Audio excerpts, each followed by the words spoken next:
우리는 지난주 무더운 8일의 일기 가운데서도 영의 양식인 하나님의 말씀 역대상 17장부터 역대하 2장까지의 말씀을 읽고 묵상을 했습니다.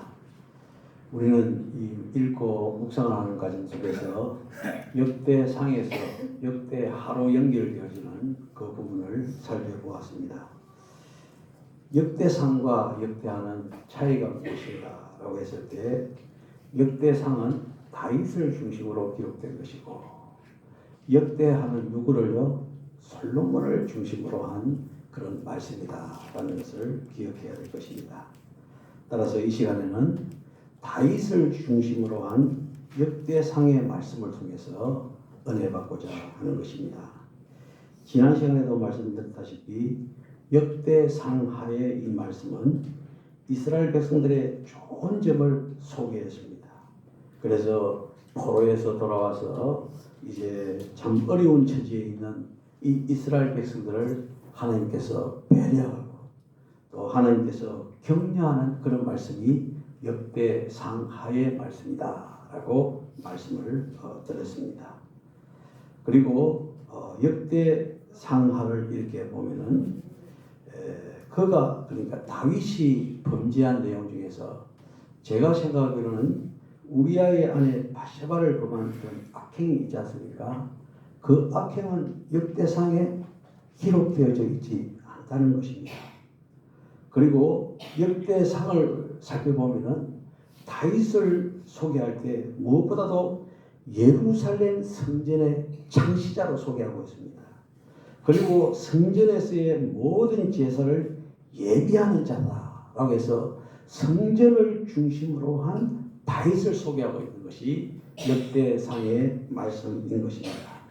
그래서 우리가 역대상을 보면은 이 다윗의 어린 시절 소개되지 않았습니다. 골리앗과의 대결 소개하지 않았습니다. 우리아와 바세바의 이야기 소개하지 않았습니다. 아들 압살롬의 반역 이것도 역대상에 소개하지 않았습니다. 오직 역대상에서 소개하고 있는 말씀은 무엇이냐면 대부분이 성전과 관련되어진 것입니다. 그래서 역대기서는 13장에서 다윗이 왕이 되어서 처음 한 일이 무엇이냐? 하나님의 궤를 옮겨오는 일이다 라고 하는 것이 다윗의 첫 번째 한 일로 소개되어지고 있습니다. 그리고 나중에 성전에 옮겨질 그 하나님의 궤와 관련된 이야기가 계속해서 연결되어지는 그런 부분을 발견할 수가 있습니다. 그래서 우리가 역대상을 쭉 읽어보면 역대상은 다윗과 성전 여기에 대해서 기록되어졌다라는 것을 알 수가 있습니다. 왜 성전을 이렇게 강조하고 있습니까? 그것은 저들 이스라엘 백성들의 중심이 무엇입니까? 저들의 근본이 무엇입니까? 하나님이라는 것입니다. 하나님 외에는 그 어떠한 것도 허용하지 않겠다라고 하는 것이 역대상에 기록되어진 부분이다라고 볼 수가 있는 것입니다. 그래서 이 역대상을 보면은 다윗이 성전 건축을 준비하는 이야기, 레위와 제사장들의 이야기, 찬송을 맡은 레위 사람들의 이야기가 쭉 소개되어지고 있는 것을 볼 수가 있습니다. 심지어는 성전 문지기, 성전 곡간을 맡은 사람들, 다윗의 성전 건축에 대한 지시, 성전 건축에 쓸 예물 이런 것들이 역대상에 쭉 기록되어져 있는 것을 볼 수 있습니다. 그래서 이런 관점에서 역대상을 우리가 살펴보면은 다윗이라고 하는 왕은 성전을 제외하고는 이야기할 것이 별로 없는 사람처럼 그렇게 소개한 것이 역대상의 문제라는 것입니다. 그래서 이런 다윗에 대해서 종합적으로 평가하고 있는데 그것이 역대상 18장 13절의 말씀입니다. 거기에 보면 어떤 말씀이 있느냐 하면 다윗이 어디로 가든지 여호와께서 이기게 하셨더라. 아멘. 다윗이 어디로 가든지 여호와께서 하나님께서 이기게 하셨더라. 이것이 바로 다윗의 결론이라는 것입니다. 다윗은요 블레셋을 쳐서 항복을 받았고 땅을 정복했습니다. 그리고 에돔 나라를 종으로 삼았습니다. 모압을 칩니다. 암몬을 칩니다. 아람을 칩니다. 주변 모든 국가들을 다 공격을 해서 이스라엘 앞에 무릎을 꿇게 한 사람이 누구라고요? 바로 다윗인 것입니다. 그래서 이 다윗을 두고 뭐라고요? 어디로 가든지 여호와께서 이기게 하셨더라. 아멘. 뭐 이렇게 말씀을 하고 있는 것입니다. 그런데 여러분들 어떻습니까? 이렇게 전쟁에서 계속 승리를 하다 보니까 다윗 속에 잠재되어 있는 교만을 불러일으킨 것입니다. 이게 참 무서운 것입니다.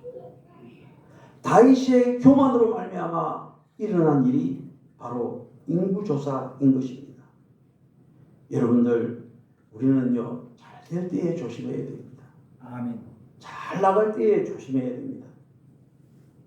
왜냐하면 사탄이 시험하기가 딱 좋은 시기가 우리가 잘 나갈 때, 부유하게 살 때, 그때 사탄이 역사하기 시작한다는 것입니다. 그래서 오늘 1절 말씀도 무엇이라고 하겠습니까? 사탄이 일어나 이스라엘을 대적하고 다윗을 어떻게 해요? 충동하여 이스라엘을 계속하게 하니라. 사탄이 일어나서 이스라엘을 대적하고 다윗을 충동하여 이스라엘을 인구조사하게 하더라. 바로 이 말씀인 것입니다. 여러분들, 그런데 인구조사 이것이 뭐 큰 죄입니까? 나라의 인구를 조사하는 것이 그렇게 큰 죄는 아닐 것입니다. 그런데 왜 본문에서는 죄라고 했을까요? 그 첫 번째로 이스라엘이 세속적인 인간의 국가가 아니라 하나님의 택하신 백성, 하나님의 소유된 나라, 신정 국가였기 때문에 인구조사를 하는 것이 죄다라고 밝히고 있는 것입니다. 이스라엘은요, 인간 왕의 나라가 아니라 누구의 것이라고요? 하나님의 것이라는 것입니다. 하나님께서 주권하시고 통치하시는 나라가 바로 이스라엘이라는 것입니다. 그런데요, 교만은 그것을 잠시 잊어버리고 만 것입니다. 그래서 다윗은 인구조사를 통해서 자신이 실질적인 왕이 되었다라는 것을 나타내고 있었기 때문에, 그래서 그게 인구조사가 죄가 되더라 이 말인 것이죠. 인구조사가 왜 하나님께 범죄가 될까요? 그 두 번째는 다윗의 교만 때문에 그렇습니다. 다윗이 인구조사를 하게 된 것은 이스라엘 백성이 하나님의 소유가 아니라 자기의 소유라고 착각하고 있기 때문에 그러는 것입니다. 하나님께 대한 대적입니다. 이스라엘은 하나님의 나라인데 그동안 좀 전쟁에 승리했다고 교만해진 이 다윗은요, 이제는 하나님을 의지하지 않고 자신이 직접 나라를 챙기고자 해서 어떻게 해요? 교만한 마음이 생긴 것입니다. 그리고 불순종하는 마음이 생겼던 것입니다. 하나님께서는요, 이 일을 기뻐하지 않는다라고 말씀하고 있는 것입니다. 그런데 놀라운 사실은요, 이런 다윗의 교만함에 대해서 다윗은 모르고 있었지만 천근의 사람들은 알고 있었다는 것입니다. 역대상 21장 오늘 우리가 봉독한 3절로부터 7절 말씀입니다. 한번 보시면은 요압이 아뢰되 여호와께서 그 백성을 지금보다 100배나 더하시기를 원하나이다. 내 주 왕이여 이 백성이 다 내 주의 종이 아니니까 내 주께서 어찌하여 이 일을 명령하시나이까 어찌하여 이스라엘이 범죄하게 하시나이까 하니 라고 말씀하고 있습니다. 다윗의 최고 측근이 누굽니까? 요압인데 요압이 봐도 이거는 아닌데 라는 그런 생각이 드는 것입니다. 그래서 4절에 보면은 왕의 명령이 요압을 재촉하니라 드디어 요압이 떠나 이스라엘 땅에 두루 다닌 후에 예루살렘으로 돌아와. 5절에 보면은 요압이 백성의 수요를 다윗에게 보고하니 이스라엘 중에 칼을 뺄 만한 자가 110만 명이요 유다 중에 칼을 뺄 만한 자가 47만이라. 그리고 요압이 왕의 명령을 마땅치 않게 여겨 레위와 베냐민 사람은 계수하지 아니하더라. 하나님이 이 일을 악하게 여기사 이스라엘을 치심해 라고 말씀하고 있습니다. 여러분들, 저는 이 말씀을 읽으면서 다윗과 같은 그런 범죄를 범하기가 가장 좋은 사람이 우리 성도들 중에 누구냐? 누구겠습니까? 목사입니다. 목사. 예를 들어서 우리 교회가 지금은 뭐 한 60명, 70명 정도 모입니다만 우리 교회가 한 1000명 정도 모인다. 제가 다윗이 되지 말라는 법이 있겠습니까? 그래서 한 1000명 정도 모였다라고 생각했을 때 거기에 따른 여러 가지 교회 행사를 제가 진행할 수 있을 것입니다. 그러면 그 행사 중에 어떻습니까? 다윗과 같은 그런 교만이 가득 차 있는 목사의 모습이 있을 것입니다. 그때 어떤 권사님이 딱 보고 말이죠. 말을 합니다. 목사님, 이거는 아닌데요. 안 그렇습니까? 충분히 이 일이 일어날 수 있는 그런 상황인 것입니다. 그때 그 목사가 어떻게 해야 됩니까? 그 말을 듣고 바로 해결해야 되는 것입니다. 근데 오늘 본문 말씀에 보니까 그 측근인 요압이 이제 이 지적을 했음에도 불구하고 계속되어지는 말씀에 보면 다윗의 반응은 어떠냐면 인구조사를 하기를 재촉하더라. 여러분들, 이것이 바로 우리 인간의 모습이 아니겠습니까? 그래서 이런 모습이요, 우리 생활 속에, 믿음 생활 속에 비일비재하게 일어날 수 있다는 사실을 기억하시기를 바랍니다. 여러분들, 돈을 많이 벌었을 때, 또 여러분들이 아주 건강했을 때, 여러분들이 하는 일들을, 우리가 하는 일들을 보고 옆에서 저건 아닌데 라고 충고하신다면 어떻게 해야 되겠습니까? 바로 깨달을 수 있는 우리 성도들이 되시기를 주님의 이름으로 축원합니다. 아멘. 이렇게 해서 이제 인구조사를 하게 되었습니다. 그 숫자가 군인으로 갈 수 있는 숫자가 이스라엘은 110만 명이요 유다는 47만 명이다 라고 했습니다. 이번에 우크라이나 그리고 러시아가 전쟁을 하는데 그 전쟁에 할 수 있는 사람을 이렇게 할 때 그 러시아나 우크라이나 같은 경우에 60세라고 그러더라고요. 그래서 60이 넘으면 전쟁이 안 나가는데 60 안에는 다 총을 들고 나가야 되는 것입니다. 그래서 제가 이 말씀을 읽고 묵상하는 가운데서 우크라이나 생각이 나서 이 군인이 될 수 있는 숫자라고 했을 때 몇 살까지 했을까라고 생각했을 때는 아마 50살까지는 하지 않겠는가, 제 짐작으로 그렇게 생각해 보았습니다. 아무튼 110만 명 그리고 47만 명 총 157만 명의 군인이 있다는 것, 그것은 굉장한 것이 아니겠습니까? 그런데 다윗은요, 그 숫자를 생각하면서 교만해졌습니다. 그리고 그 교만해지는 큰 죄를 범하게 되어졌던 것입니다. 그래서 역대상 21장 7절로 10절 말씀에 보면은 이런 말씀이 있습니다. 하나님이 이 일을 악하게 여기사 이스라엘을 치심해 다윗이 하나님께 아뢰되 내가 이 일을 행함으로 큰 죄를 범하였나이다. 이제 강구하옵나니 종의 죄를 용서하여 주옵소서. 내가 심히 미련하게 행하였나이다 하니라. 여호와께서 다윗의 선견자 가드에게 말씀하여 이르시되 가서 다윗에게 말하여 이르기를 여호와의 말씀이 내가 네게 세 가지를 내어 놓으리니 그 중에서 하나를 네가 택하라. 내가 그것을 네가 행하리라 하셨다 하라 하신지라. 세 가지 중에 하나를 고르라는 것입니다. 첫 번째는 다윗이 범죄했기 때문에 3년 동안 가뭄이 있을 것이다. 두 번째는 3개월간 적군의 칼에 쫓기게 될 것이다. 세 번째, 전염병이 있을 것이다. 3년 동안. 이 세 가지 중에 하나를 택하라고 하니까 다윗이 무엇을 택했습니까? 3년 동안 전염병이 있는 것, 이것을 택했습니다. 저는 이 말씀을 보면서 첫 번째로 했으면 어땠을까? 두 번째로 했으면 어떻겠을까? 이 생각을 많이 했는데 아무튼 다윗은 세 번째 3일간의 전염병, 이것을 택하게 된 것입니다. 여러분들, 아무튼 이 일로 인해서 이제 이스라엘은 3일 동안 전염병으로 인해서 큰 일을 당하게 되어지는 것이죠. 몇만 명이 죽었다 그랬습니까? 7만 명이 죽었다라고 했습니다. 7만 명이 죽었다라고 했습니다. 여러분들, 얼마나 끔찍한 일이 벌어지고 있습니까?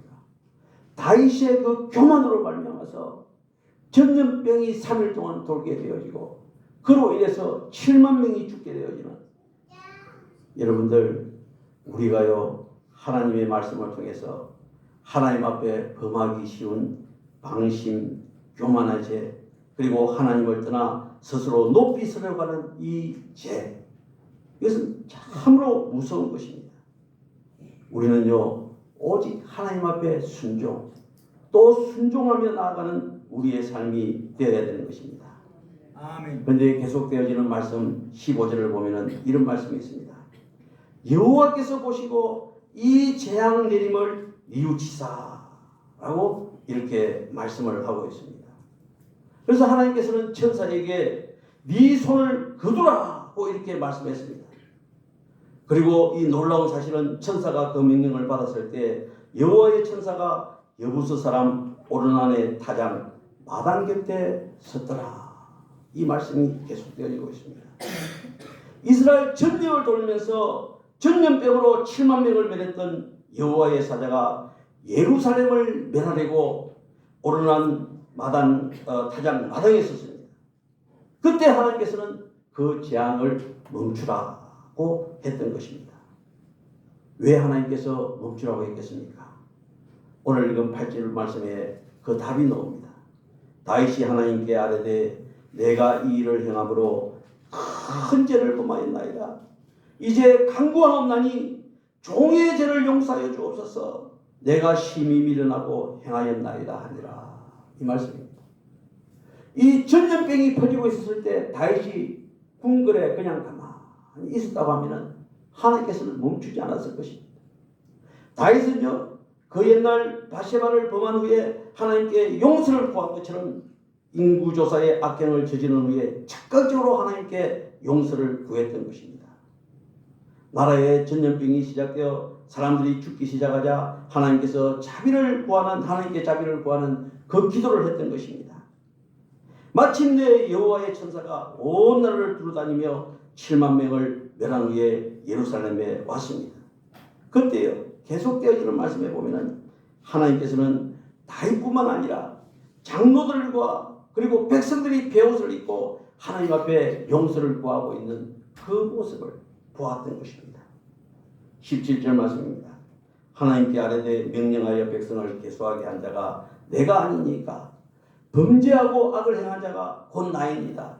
이 양떼는 무엇을 행하였나이까? 청하건대 나의 하나님 여호와여 주의 손으로 나와 내 아버지의 집을 치시고 주의 백성에게 재앙을 내리지 마소서. 다윗의 이 모습일 것입니다. 사랑하는 성도 여러분, 하나님께서는요 회개하는 자를 외면하지 않습니다. 할렐루야. 예. 만약에 다윗이 온 나라의 전염병이 창궐했는데 자신은 궁궐 안에서 편히 앉아 있었다면 그 예루살렘을 하나님께서는 치게 했을 것입니다. 하나님께서는 베옷을 입고 땅에 엎드려 회개하는 다윗의 마음을 보셨던 것입니다. 여러분들, 회개라고 하는 것은요 하나님의 벌을 돌이키게 합니다. 회개는요 칼을 빼어서든 하나님의 천사의 손을 거둘 수 있게 합니다. 아멘. 회개하는 자에 대한 하나님의 긍휼은 오늘날도 계속되어진다는 사실을 믿으시기를 바랍니다. 아멘. 저는 오늘 이 말씀을 이 주간의 말씀으로 지난 주간의 말씀으로 읽고 묵상하는 가운데서 두 가지 설교 제목을 잡았습니다. 첫 번째로는 인구조사, 두 번째로는 오르난의 타작마당. 그러니까 결국은 제목을 뭐로 정했습니까? 오르난의 타작마당이라는 이 제목으로 삼았습니다. 왜냐하면요 회개하는 자리가 어디였다고요? 회개했을 때 천사가 머문 자리가 오르난의 타작마당이었던 것입니다. 왜 오르난의 타작마당이 중요한 것이냐? 그곳에서 이제 다윗이 제단을 쌓습니다. 하나님께 영광을, 하나님의 응답의 역사가 그곳에 임합니다. 그리고 다윗은 그 일대의 땅들을 다 사버렸습니다. 비싼 가격을 주고. 그리고 그곳에 무엇이 생겼다고요? 하나님의 성전이 생겼다는 것입니다. 할렐루야. 아멘.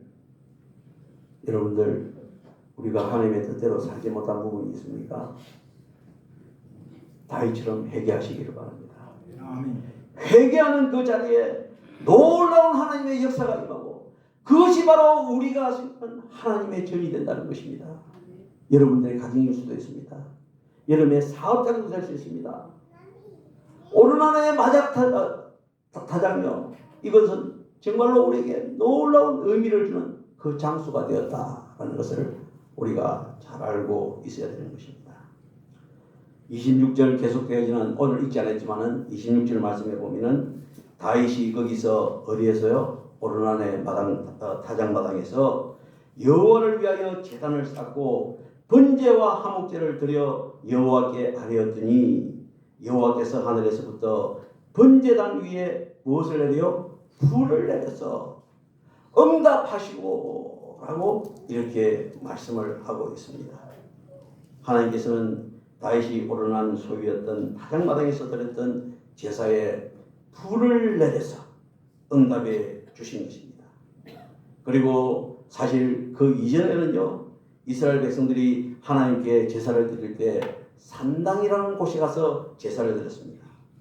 그런데 그 이후에 이스라엘 백성들은 이 오르난으로부터 매입했던 타작마당이 제단이 되었던 것입니다. 여러분들, 하나님께서 죽음의 천사를 멈추게 하셨던 그 장소를 제사 드리는 새로운 장소로 삼아 주셨던 것입니다. 아멘. 그래서 계속되어지는 역대상 22장 1절에 보면 이는 여호와 하나님의 성전이요 이는 이스라엘의 번제단이라 하고 말씀하고 있습니다. 바로 그곳에 무엇을 세웠다고요? 솔로몬의 성전이 세워졌다는 것입니다. 아멘. 여러분들, 우리가 이 세상을 살아가면서 참 많은 죄 가운데 삽니다. 오늘 말씀을 통해서 우리에게 주시는 것은 죄는 지을 수밖에 없었지만 그러나 참으로 중요한 것은 우리가 회개해야 된다는 것입니다.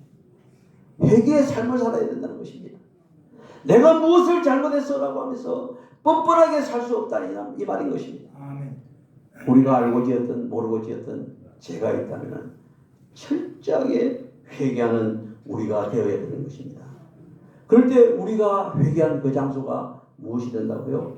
오르난의 타작마당과 같이 되는 그런 놀라운 역사가 일어난다는 사실을 오늘 본문 말씀을 통해서 우리들에게 전달해 주고 있는 것입니다. 내가 서 있는 곳이, 내가 활동하는 곳이 아무리 죄로 어두운 곳이라 할지라도 회개하는 그 어두운 곳을 아름답게 빛나는 곳으로 변화시킬 수가 있습니다. 그것은 무엇입니까? 회개하는 자에게 이 놀라운 역사가 일어난다는 것입니다.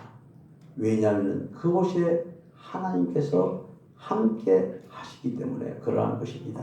아멘. 따라서 여러분들의 삶의 현장 속에서 이 오르난의 타작마당과 같은 그런 놀라운 역사가 일어나서 여러분들이 거하는 곳, 여러분들이 사는 모든 주변이 거룩한 주님의 전이 되시기를 주님의 이름으로 축원합니다. 아멘. 기도드리겠습니다.